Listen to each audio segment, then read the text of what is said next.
In another part of the land, the priests of King Noah, who had fled at the command of their king, fearing that the people would slay them, they durst not return to their wives and their children. Having discovered the daughters of the Lamanites, they took them and carried them into the wilderness. This angered the Lamanites, for they thought it was the people of Limhi who took them, and they sent their armies to attack Limhi and his people.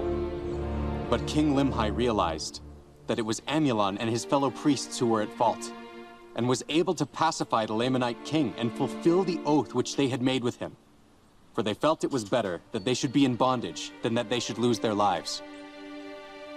After many days, the Lamanites began again to be stirred up in anger against the Nephites, and they began to come into the borders of the land. Now they durst not slay them because of the oath which their king had made unto Limhi, but they would smite them and exercise authority over them, and began to put heavy burdens upon their backs and drive them as they would a dumb ass. Yea, all this was done that the word of the Lord might be fulfilled. There was no way that they could deliver themselves out of their hands, for the Lamanites had surrounded them on every side. The people began to be desirous to go against them to battle, and the Lamanites beat them and drove them back and slew many of them.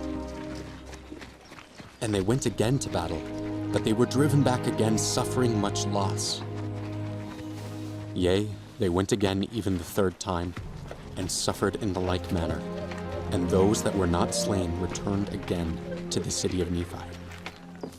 And they did humble themselves even to the dust, subjecting themselves to the yoke of bondage, submitting themselves to be smitten and to be driven to and fro, and burdened according to the desires of their enemies.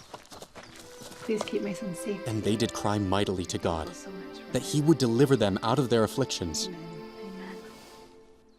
Now the Lord was slow to hear their cry because of their iniquities.